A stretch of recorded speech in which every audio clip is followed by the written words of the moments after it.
நல்ல ஒரு அபிஷேகத்தோட அலைவிய சொல்லுங்க பார்க்கலாம். ஏன் அபிஷேகத்தோட சொல்லணும் அப்படின்னு கேட்டால், தாவீதுக்கு வயது 20, இவனுக்கு வெயிட் வந்து வெறும் 60 கிலோ தான் இருக்கும். ஒரு முறை ஒரு சிங்கம் வந்தது. சிங்கம் வந்து வெயிட்னு சொன்னால் குறைஞ்சபட்சம் ஒரு சின்ன சிங்கத்துக்கு வெயிட் வந்து 300 கிலோ இருக்கும்.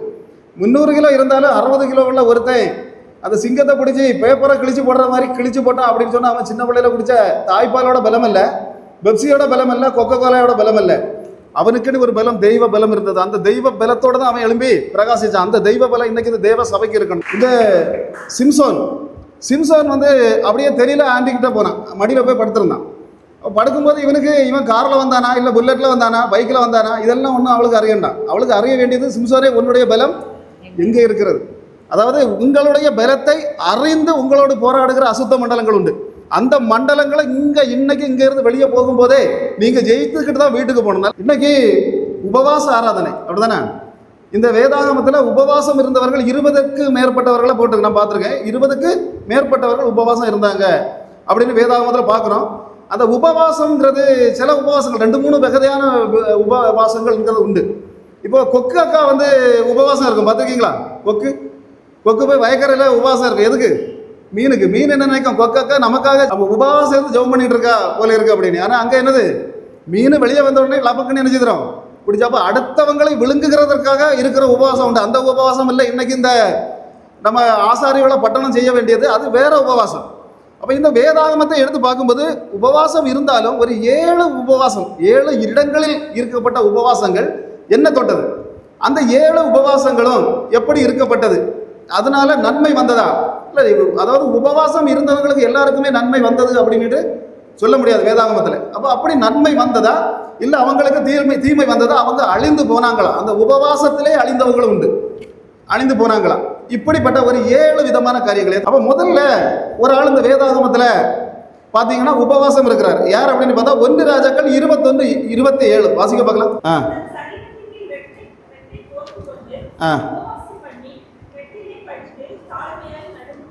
இது யார்? ஆள் யாரு?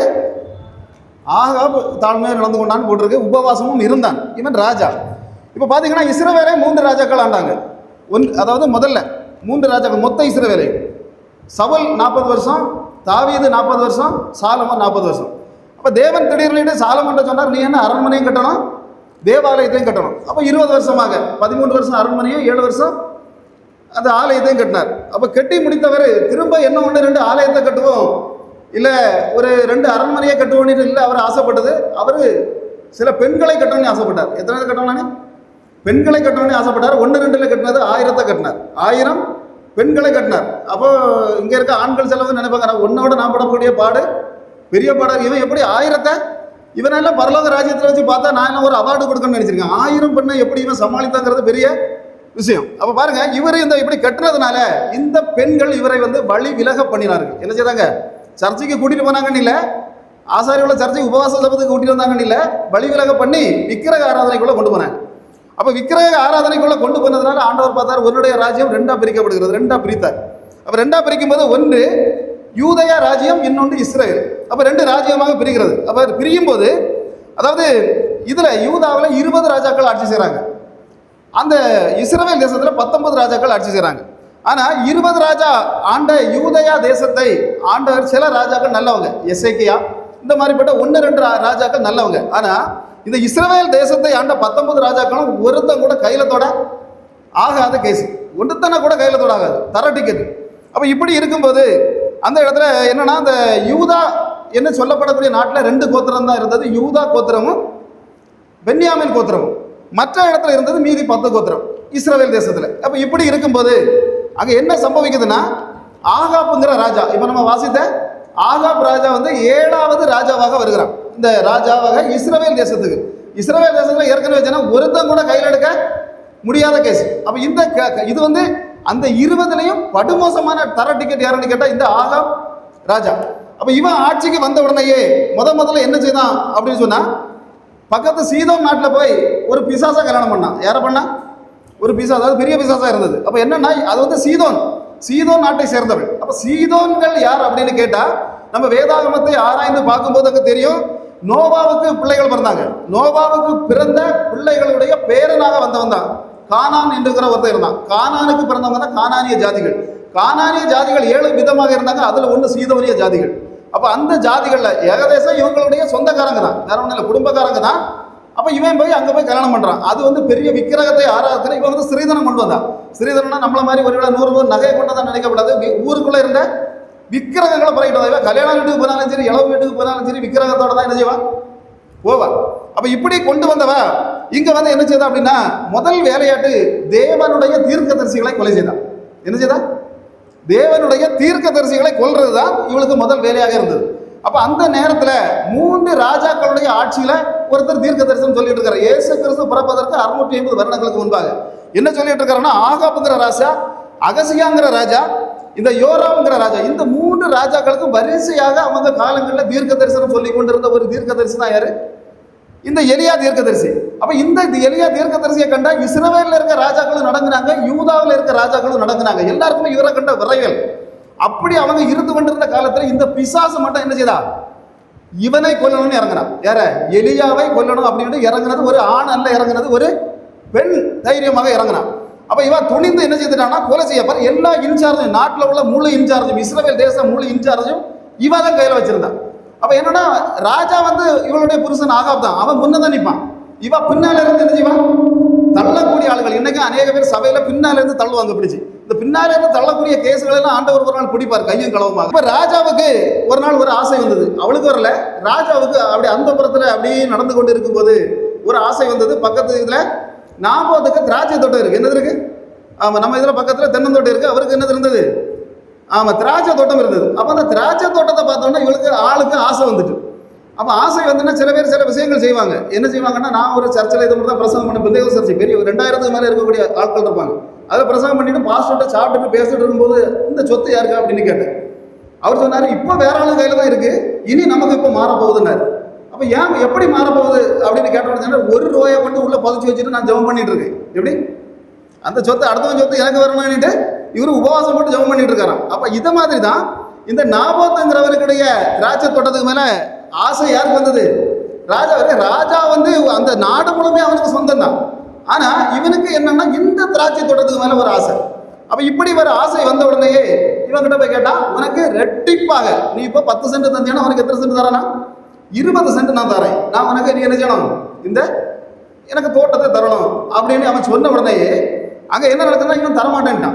ஏன் தரமாட்டேன் அப்படின்னு சொன்னான்னா, லேவியராகவும் 25, 23 சொல்லிருக்கு, பூர்வீக சொத்துக்களை என்ன செய்யப்படாது, எவனுக்கும் விலை கிரயமாக கொடுக்கப்படாது. அது வசனம் தெளிவாக சொல்லுது. அப்போ அவன் அந்த அதாவது இந்த நாபோத்துங்கிறவன் அந்த நியாய பிரமாணத்தின்படி சரியாக வாழ்ந்து கொண்டிருந்தவன். இப்போ நாங்கள் எல்லாம் எங்கள் தாத்தா எல்லாம் இட்லிக்கும் தோசைக்கும் அங்கே ஏக்கர் கணக்கில் சொத்தை வித்துட்டாங்கன்னு நான் கேள்விப்பட்டிருக்கிறேன். ஆனால் அப்படி இல்லை, நாபோத்துக்கு தாத்தா அப்படி வைக்கல, அவங்க பூர்வீகமாக அங்கே வச்சிருந்தாங்க. அப்படி வச்சிருக்கும் போது தான் அந்த இடத்துல என்ன நடக்குதுன்னா, இவன் போய் கேட்குறான். அப்போ அவன் சொல்கிறான், நியாய பிரமாணத்தின்படி வாழ்றவங்க ஒருத்தருக்கு என்ன செய்ய மாட்டான், கட்டுப்பட்டு போக மாட்டான். அப்போ ஒற்றை அடியில் சொன்னாரே தர முடியாது அப்படின்னா, அப்போ அவங்க உடனே சொன்னா, நான் ராஜாடான்னு சொல்லி ராஜாவாக இருந்துட்டு போ, வேற எதவா வேணாலும் இருந்துட்டு போ, நான் தர முடியாதுன்னா தர முடியாது. இவன் என்ன செய்யலாம் அப்படின்னா, போய் கட்டில் கமந்து கிடந்து அழுதான். என்ன செய்வான்னா, இவன் ராஜா தான், ஆனால் என்ன செய்வான், கட்டில் போய் கமந்து கிடந்து அழுவான். அப்போ அழுகதை பார்த்த உடனேயே இவா போனா, இந்த பிசாசு போச்சு. யார்? இவனுடைய மனைவி. அவன் கேட்டா, நீ ஏன் அழுற அப்படின்னு கேட்டான். அவன் என்ன சொன்னா, மற்றவன் நாபோத்து என்ன செய்யறான், திராட்சை தோட்டத்தை தர மாட்டேங்கிறான். இவன் உடனே அடுத்த வார்த்தை அந்த வேதாந்தத்தில் போட்டிருக்கு, நான் உனக்கு தருகிறேன். எது?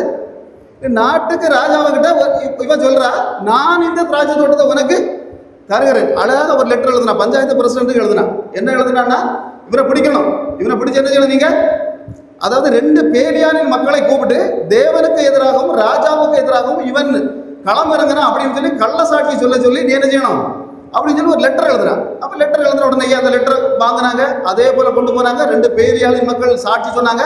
நாபோத்தை நடுத்தருவில் வச்சு கல் எடுத்து இறைந்து கொலை பண்ணாங்க. அப்ப இதை கொலை பண்ண உடனேயே தேவனுக்கு தெரியும். ஆமா, தேவனுக்கு உடனே பரலோகத்திலிருந்து ஒரு டெலகிராம் அடித்தார். என்ன செய்தார்? இவன் லெட்டர் தான் எழுதுறான், அவர் டெலகிராம் அடித்தார். எலியாவிட்ட சொன்னாரு, உடனடியாக போய் எந்த இடத்துல இவனுடைய ரத்தத்தை நாய்கள் நக்கியதோ அதே ரத்தத்தை, அதே இடத்துல ஆகாபுடைய ரத்தத்தை நாய்கள் அந்த நிலத்திலேயே, நீ எந்த இடத்துல கொலை பண்றியோ, எந்த இடத்துல பாவம் பண்றியோ அந்த இடத்திலேயே உன்னை வைத்து அழிக்கக்கூடிய ஒரு தெய்வம் உண்டுன்னு சொல்றோம் நாங்க. ஆமென். அப்ப பாருங்க, அந்த இடத்துல சொன்ன உடனே இவன் என்ன செய்தான் அப்படின்னா, ஆடையை கழித்து கொண்டு முதல் வசனத்துல வாசம் என்ன செய்தான், உபவாசம் போட்டான். அப்ப உபவாசம் போட்டான்னா இவன் நினைச்சதுன்னா நம்ம உயிர் தப்பினோம் அப்படின்னு. இந்த மாதிரி உள்ள குறையும் உள்ள பாவமும் அடுத்தவனுக்கு அதை அபகரிச்சு வாரி கூட்டி கொண்டு ரூமுக்குள்ள கொண்டு வச்சுட்டு வந்துருந்து உபவாசம் போட்டா என்னது கிடைக்காது? விடுதலை கிடைக்காது. விடுதலை கிடைக்காதுன்னா இவனுடைய சாவு எப்படி இருந்துன்னு சொன்னா அதை நான் ஒன்றும் சொல்ல நான் ஆசைப்படுறேன். என்னன்னா, அதாவது போருக்கு போகிறான், சீதோனியர்கள் தான் போருக்கு போகிறான். அப்ப அவங்க வந்து பெலிஸ்தீனர்களும் கூட இருந்தாங்க. அது என்ன நடக்குதுன்னா, ஒருத்தன் அம்பு எய்கிறோம், இவனைத்தான் அம்பு எய்கிறோன்னு குறி வைக்காமல் அம்பு எய்தான். எப்படி இப்போ ஒருத்தனை என்ன அம்பு எய்யணும்னா அங்க இருந்து பாஸ்டர் என்ன பண்ணுவாங்க, கரெக்டா குறி வச்சு அம்பு அடிப்பாங்க. ஆனா சும்மா தான் அடிச்சான் ஒருத்தன். அந்த அம்புல பட்டு இருந்துச்சு. அதில் வேதாகமம் தெளிவாக சொல்லுகிறது, சாதாரணமாக இலக்கை நோக்கி வீசப்படாத ஒரு அம்பு இந்த ஆகாப்பை அந்த இடத்துல குத்தி தரித்தது. அவன் கீழே விழுந்தான். கீழே விழுந்தது மட்டும் இல்ல, கொண்டு உடனே என்ன எங்கேயாவது கொண்டு ஓடி போயிருங்க அப்படின்னு சொன்னான். கொண்டு போன இடம் தான் நாபோத்துடைய எந்த இடத்துல அவன் ரத்தம் செஞ்சினானோ அதே இடத்துல இவன் கொண்டு போகப்பட்டான். சாயங்காலம் வரைக்கும் உயிரோடு இருந்தான். சாயங்காலம் கொண்டு போய் அந்த சமரியாவில் அடக்கம் பண்ண போகும்போது ரத்தம் அளவு அதுல சிந்தியது, நாய்கள் நக்கியது. தேவன் கொடுக்கக்கூடிய சில விஷயங்கள் உண்டு. அந்த எச்சரிப்புகளை மீள முடிஞ்ச என்ன உபவாசத்தை நீ போட்டாலும் சரி, உன் ரத்தத்தை நாய்கள் நக்கு. அல்லேலூயா. அப்ப இந்த விஷயங்களை பிறகு அதுக்கு பிறகு ரெண்டாவது பாத்தீங்கன்னா, ரெண்டாவது உபவாசம் இருந்த இன்னொரு குரூப். இப்ப நம்பர் ஒன்னு சொல்லிட்டோம். அப்ப ரெண்டாவது உபவாசம் இருந்த ஒரு குரூப் இருந்தது. அது எந்த குரூப் அப்படின்னு சொன்னா, இயேசு கிறிஸ்து பிறப்பதற்கு ஒரு 520 வருடங்களுக்கு முன்பாக வாழ்ந்த ஒரு தீர்க்கதரிசி தான் சகரியா தீர்க்கதரிசி. கேள்விப்பட்டிருக்கீங்களா? சகரியா தீர்க்கதரிசி. அப்ப இந்த தீர்க்கதரிசி அந்த பாபிலோன் சிறையில் இருந்து வெளியே வந்தாங்க. இவர் பாபிலோன் சிறையில் வந்து அந்த டைம்ல இவர் உண்டு. அங்க இருந்து எருசலேமே கட்டுறாங்க. எருசலேம் ஆலயத்தை அதுக்கு முன்னாடி போய் ஒருத்தன் வந்து இடிச்சு போட்டு போயிட்டான். அந்த எருசலேம் ஆலயத்தை கட்டணும். அப்ப கட்டி கொண்டு இருக்கும்போது ஒரு கூட்டம் வருது. அப்ப வந்து கூட்டம் வந்து இந்த தீர்க்கதரிசி கிட்ட ஒரு வார்த்தை கேட்குது. அது வாசிக்க பார்க்கலாம். 7:5 சகரியா 7:5. நீ தேசத்தின் எல்லா ஜனத்தோடும் ஆசாரியர்களோடும் சொல்ல வேண்டியது என்னவென்றால், நீங்கள் இந்த 70 வருஷமாக 5ஆம் மாதத்திலும் 7ஆம் மாதத்திலும் உபவாசம் பண்ணி துக்கம் கொண்டாடின போது நீங்கள் எனக்கென்று தானே உபவாசம் பண்ணுகிறீர்கள். எனக்கென்று தானா உபவாசம் பண்ணீர்கள்னு தேவன் யார்கிட்ட கேட்கிறாரு? இந்த ஜனங்கள்கிட்ட கேட்கிறாரு. இந்த ஏன் இப்படி இந்த தேவன் அந்த ஜனங்கள்கிட்ட கேட்கிறாரு அப்படின்னு சொன்னா, அங்க நடந்த சம்பவம் 5வது மாசத்தில் இந்த பாபிலோனிய ராஜா வந்து நேபுகத்நேசர் என்று சொல்லப்படக்கூடிய ஒரு தளபதி இங்க வரான், எருசலேமுக்கு வர்றான். அப்ப எருசலேமுக்கு வந்து எருசலேமை பிடித்தது மட்டுமில்ல, ஆலயத்தை தீயிட்டு கொளுத்தினான். ஆலயத்தை கட்டியிருந்தது யாரு? ஆலயத்தை கட்டுறது சாலமோன் கட்டின ஆலயத்தை முதல்ல தீ வச்சு கொளுத்துறான். யாரு கொளுத்துறா? இவன் கொளுத்துக்கிறான். அப்ப ஏன் கொளுத்ததுக்கு ஆண்டவர் சம்மதித்தார்னா பல காரணங்கள் உண்டு. அதுல முக்கியமான காரணங்கள் அப்படின்னு சொன்னா, யூதாவுடைய 14வது ராஜாவாக மனாசேங்கிறவன் வர்றான். இவன் என்ன செய்தான்னா, உலகத்தில் உள்ள விக்கிரகங்களை எல்லாம் உள்ள கொண்டு வச்சு ஆலயத்தை விக்கிரகங்களால் நிரப்புறான். அதுக்கு அடுத்தது அவனுடைய பேரன் ஒருத்தன் வர்றான், யோயாக்கீம் போய் எரேமியா தீர்க்கதரிசி சொல்றாரு, நீ செய்யறது தப்புடான்னு சொல்றாரு. இவன் என்ன செய்தான்னா, எரேமியாவின் புஸ்தகத்தை தீயிட்டு கொளுத்தினான். என்ன செய்தான்? அவர் எச்சரித்த புஸ்தகங்களை தீயிட்டு எரிச்சிட்டான். 2வது உள்ளவன். 3வது நடந்த சம்பவம் என்னன்னா, சிதேக்கியா வருகிறான். இவன் தான் கடைசி ராஜா. சிதேக்கியா ராஜா வந்தபோது தேவன் பாபிலோனியர்களை அங்க உள்ள அனுப்பினார். இவங்களை பிடிக்கடாது, இவங்களை பிடிச்சு கொண்டு போய் கண்ணை குத்தி கொண்டு போகணும் அப்படின்னு கொண்டு வர சொல்றேன். அங்க வந்தபோது இவன் என்ன செய்யறான், பொன் வாசலோடு சிதேக்கியா ராஜா சாடி சமரியா பட்டணத்துக்குள்ள ஓடிட்டான். இப்ப சமரியா பட்டணத்துக்குள்ள விரட்டி பிடிச்சாங்க. அங்க பிடிச்சது மட்டுமில்ல, அவனுடைய கண்ணுகளை என்ன பண்ணாங்க, கண்ணுகளை குத்துனாங்க, பிள்ளைகளை ஸ்பாட்ல வெட்டினாங்க. அப்ப வெட்டி அறிந்து அவங்களை எல்லாம் கொண்டு போற அந்த டைம்ல தான் இவங்க பாபிலோனுக்கு சிறைப்பட்டு போறாங்க. அப்ப பாபிலோனுக்கு சிறைப்பட்டு போய் கொஞ்ச நாள் கழிந்த உடனேயே அங்க என்ன, அவங்க சிறைப்பட்டு போன நாள் எது அப்படின்னு சொன்னா 5வது மாதம். எந்த மாதம்? 5வது மாதம். அப்ப சிறைப்பட்டு போயாச்சு. 5வது மாதத்துல இன்னொரு சம்பவம் கூட நடக்குது. இந்த இஸ்ரவேல் தேசத்தை ஏற்கனவே இருந்தவங்களை எல்லாம் அவன் இந்த கொண்டு போனதுனால அவனுடைய சார்பாக ஒரு யூத குலத்தை சார்ந்த கெதிலியா என்று சொல்லக்கூடிய ஒருத்தனை அந்த பாபிலோன் ராஜா இங்க ஆளுநராக வைக்கிறான். அப்ப அந்த ஆளுநர் என்ன செய்கிறார் அப்படின்னா, ஆளுநர் வந்து ரொம்ப நல்லவன். அவன் இஸ்ரவேலை சார்ந்தவன் தான், ரொம்ப நல்லவனாக இருந்தான். ஆனா ரொம்ப நல்லவனாக இருந்தாலும் அவனுக்கு கூடார உள்ள அவனுடைய சொந்தக்காரர் ஒரு இஸ்மவேல்னு சொல்லக்கூடியவன் எழுப்புறான். அவன் எப்படி எழுப்புறான்னா, இவன் எப்படி ஆளுநராக இந்த இடத்துல இருக்கிறாங்கிற ஒரு கோபத்துல அவனை போய் விருந்துக்கு கூப்பிட்டான். விருந்துக்கு பாப்பான்னு கூப்பிட்டான். அப்ப அவன் விருந்துக்கு வந்து நல்ல விருந்து நடந்துட்டு இருக்கும்போது அவன் கூட இருந்த எல்லாரையும் வெட்டி கொன்னது மட்டும் இல்ல, இவனையும் இந்த கெதிலியாவை கொண்டுட்டான். சரி, கொலை பண்ணது மட்டும் இல்ல, நடந்து போயிட்டு இருக்கும்போது ஆலயத்துக்கு ஒரு 80 பேர் வராங்க, இஸ்ரவேலர்கள் 80 பேர் ஆலயத்தை நோக்கி வரும்போது இவன் அதில் போய் என்ன சொல்றான், என்ன பக்கத்துல வாங்க, நீங்க சந்தோஷமா தானே ஆலயத்தை நம்ம எல்லாம் சேர்ந்து போகலான்னு சொல்றான். அப்ப அவங்க பக்கத்துல வந்தோன்னா அதுல இருந்து 70 பேரை வெட்டி அந்த பள்ளத்தாக்கு முழுவதையும் நிறைத்தான். அப்போ இவன் செய்த கொலை கெதிலியாவை கொலை பண்ணான். அதே நாள்ல 70 இஸ்ரவேலர்களை கொலை பண்ணான். அப்ப இந்த கதைகள் எல்லாம் நடந்ததுனால இது நடந்தது 2 மாதங்கள் கழிந்து 7வது மாதம். அப்ப அதனால தான் இந்த பாபிலோனில் சிறைப்பட்டு போனவங்க எல்லாம் அங்க இருந்து 70 வருஷ காலமா என்ன செய்துட்டு இருந்தாங்க? உபவாசம் இருந்தாங்க. 5வது மாதமும் 7வது மாதமும் இந்த 2 சம்பவங்களும் நடந்ததுனால அந்த இடத்துல இருந்து உபவாசம் பண்ணிட்டு இருந்தாங்க. சரி, இப்ப ஆண்டவர் வந்து தானியேல் தீர்க்கதரிசின்னு சொல்லி இவங்க வெளியே வந்துருவாங்கன்னு சொல்லி அவங்க வெளியே வர வைத்து ஆலயத்தை 3 பேரை கொண்டு செருபாபேல், அதுபோல அந்த இடத்துல இருக்கக்கூடிய நெகேமியா இவங்களெல்லாம் கொண்டு ஆலயத்தை கட்டுற பண்றாங்க. அப்ப கட்டும் போது இவங்களுக்கு ஒரு மெப்பு வந்துட்டு, என்னது இவ்வளவு நாளா நாங்க உபவாசம் இருந்தோம், இனி இருக்கணுமா? ஏன்னா கதையெல்லாம் முடிஞ்சு போச்சு. அவர் கஷ்டப்பட்ட காலங்களில் உபவாசம் இருந்தோம். இப்போ ஆள் சொல்லி விடுறாங்க, யார்கிட்ட சகரியாவோட ஆள் சொல்லி விட்டு கேட்குறாங்க, நாங்க இப்போ உபவாசம் இருக்க வேண்டிய அவசியம் உண்டா? இனி நாங்க அவசியம் இல்லைண்டா. அதுக்கு தான் தேவன் சொன்னார். அந்த வசனம் என்ன வாசிங்க? இவ்வளவு நாள் நீங்க எனக்காக இல்லடா உபவாசம் இருந்தது, இவ்வளவு நாள் நீங்க உபவாசம் இருந்தது உங்க கஷ்டத்துக்காக. உங்க பிள்ளைகள் டிகிரி வாங்கணும், உங்க பிள்ளைகள் அமெரிக்கா போகணும், உங்க பிள்ளைகள் படிப்புல நம்பர் 1 ஆகணும், இதுக்காக தான் உபவாசம் இருந்தீங்க. என்னைக்கு எனக்காக நீங்க உபவாசம் இருக்கிறீங்களோ அன்னைக்கு நான் உங்களை உயர்த்துவேன். வேதாகமத்துல இன்னொருத்தவங்க உபவாசம் இருந்தான் அப்படின்னு போட்டுது. லூக்கா 18:12 வாசிக்க பார்க்கலாம். என்ன செய்தான்? உபவாசம் இருக்கிறேன், சம்பாத்தியத்துல 10ல் 1 கொண்டு ஆலயத்துல கொடுக்கிறேன். யாரு? ஆள் யாரு? பரிசேயன். அப்ப பரிசேயன் உபவாசம் இருக்கிறான். பரிசேயன்னா யார்? அதாவது 2 விதமான ஆட்கள் இருந்தாங்க யூதர்கள்ல, பரிசேயர், சதுசேயர். அப்ப பரிசேயர் அப்படின்னா யார் அப்படின்னா, உயிர்த்தெழுதல் உண்டு, தேவதூதர்கள் உண்டு, ஆவிகள் உண்டு, பரலோகம் உண்டு, நரகம் உண்டு, இதை விசுவாசிக்கிறவங்க பேர் தான் என்னது? பரிசேயர்கள். சதுசேயர்கள் அப்படி இல்லை, உயிர்த்தெழுதல் இல்லை, தேவதூதர்கள் இல்லை, பரலோகமும் நரகமும் இல்லை, அப்படி அடிச்சு பேசுறவங்க தான் யாரு? சதுசேயர்கள். இவங்க 2 பேரும் 2 குரூப். அப்ப இந்த குரூப்ல இந்த பரிசேயர்கள் எதுக்காக முதல்ல பரிசேயர்களாக மாறினாங்க அப்படின்னா, இயேசுக்கு முன்னாடி 2ஆம் நூற்றாண்டு அந்த டைம்லயே மக்கபேயர், அதாவது ஆர்சி பைபிளை பார்த்தா தெரியும், மக்கபேயர் அவங்களுடைய சரித்திரம். அந்த மக்கபேயருடைய காலங்களில் தான் இவங்க வேதாகமத்தை, அதாவது நியாய பிரமாணத்தை பாதுகாப்பதற்காக ஒரு குழு, ஒரு பெரிய குழு, ஆசாரியர்கள் நிரம்பிய குழுவாக இருந்தவங்க தான் இந்த பரிசேயர்கள். அப்ப இப்படி இருந்தவங்க என்ன செய்தவங்க அப்படின்னா, உபவாசம் வாரத்தில் 2 நாள் கண்டிப்பாக உபவாசம் இருப்பாங்க. அதுபோல தசம பாகத்தை கரெக்டாக கொடுப்பாங்க. அப்போ ஏன் இவங்க 2 நாள் வாரத்தில் 2 நாள் ஏன் உபவாசம் இருக்கிறாங்க? அது ஏன் என்ன நாளில் இருக்கிறாங்கன்னா, திங்கக்கிழமையும் வேலைக்கிழமையும் இருக்கிறாங்க. எதுக்கு? இப்பவும் யூதர்கள் இருக்கிறாங்க, திங்கக்கிழமையும் வேலைக்கிழமையும் இருக்கிறாங்க. அது ஏன் அப்படின்னு கேட்டா, அதாவது அந்த நியாயப்பிரமாண பலகைகளை வாங்குவதற்காக யார் போறா? மோசே சீனாய் மலைக்கு போகிறார், முதல் முறையா போகிறார். சரி, அங்கே போயாச்சு. அங்கே போனோன்னா ஆண்டவர் என்ன செய்கிறார் அப்படின்னா, அங்கே வச்சு அந்த பலகை வந்து அவரே ரெடி பண்ணார். நல்ல கவனிக்கணும், அவரே ரெடி பண்ணார், அவரே கைப்பட கை விரல்களால் எழுதினார். எழுதிட்டு இவன்கிட்ட கொடுத்தார். அப்போ மோசே அங்கிருந்து அந்த கற்பலையை வாங்கிட்டு வரும்போது கீழே மலையிலிருந்து கீழே பார்க்கும்போது தீ பற்றி எரியுது. அப்போ என்ன தீ அப்படின்னு பார்த்தா, இது ஒரு பெரிய அபிஷேக தீ எரியுது போல இருக்கு அப்படின்னு மோசையை பார்த்த போது அங்கே எரிஞ்சது அபிஷேக தீ இல்லை, அந்நிய அக்கினி அங்கே இருக்குது. அப்போ அந்த அந்நிய அக்கினி எரிந்த உடனேயே இவன் கீழே வந்து பார்த்து கையில் இருந்த தேவனாக தந்தார் அப்படிங்கிற எண்ணம் கூட எல்லாம் என்ன அடிச்சு பலகையெல்லாம் உடைச்சி அங்கே பார்த்தீங்கன்னா அவங்க என்ன பண்ணிட்டு இருந்தாங்க?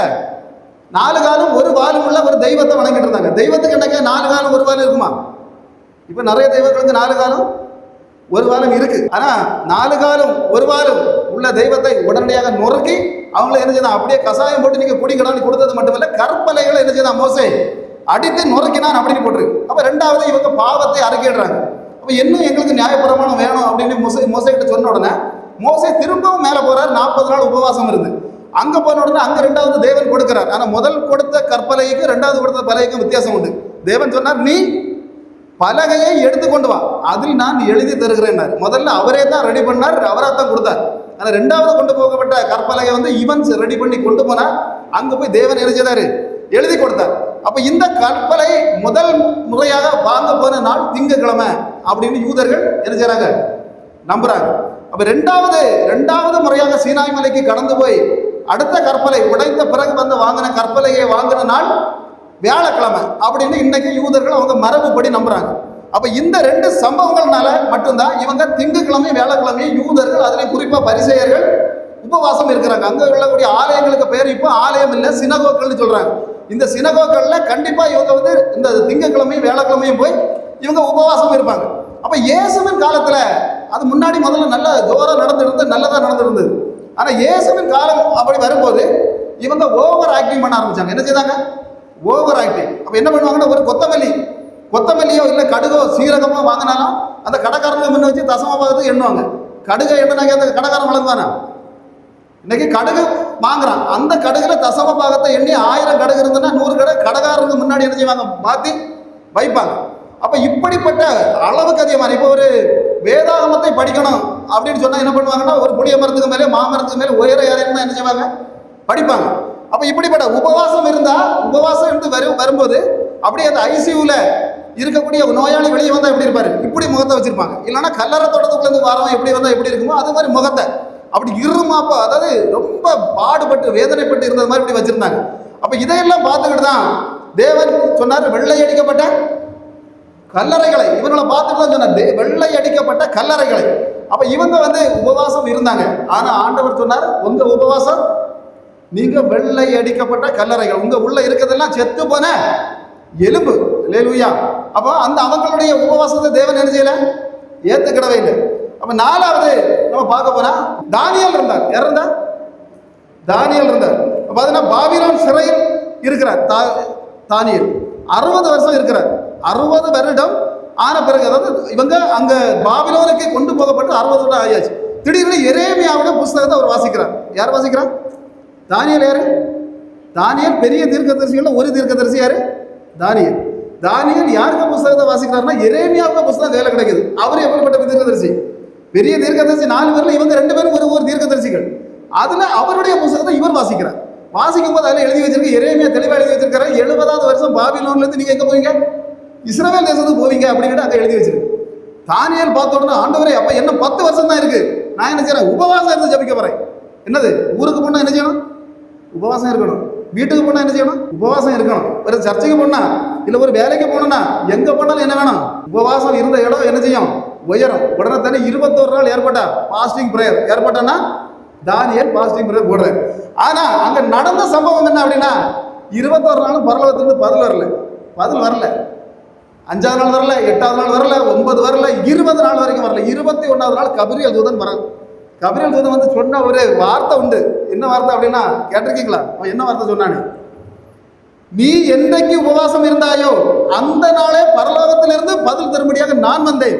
ஆனால் பெர்சிய சக்தி ஒன்று என்னை வானமண்டலங்களில் தடுத்து நிறுத்தியது. யாரை தடுத்து நிறுத்திச்சு? ஒரு பரலோக தூதனை வானமண்டலத்தில் தடுத்து நிறுத்திச்சு. அதுக்கு பிறகு பரலோகத்தை நோக்கி நான் முறையிட்டேன். அங்க வந்தது யாரு? மிகாவேல் தூதன் வந்தான். அவன் போராடி என்னை இங்கே அனுப்பி வைத்தான். அந்த வாசிக்க பார்க்கலாம், தானியேல் 10:13 வாசிக்க பார்க்கலாம். பெர்சிய ராஜ்யத்தின் அதிபதி 21 நாள் மட்டும் என்னோடு எதிர்த்து நின்றான். ஆனாலும் பிரதான அதிபதிகளில் ஒருவனாகிய மீகாவேல் எனக்கு உதவியாக வந்தான். ஆதலால் நான் அங்கே பெர்சியாவின் ராஜ்யங்களிடத்தில் தரித்திருந்தேன். என்ன செய்தான்? அங்க யார் வச்சு தடுத்து நிறுத்தினா?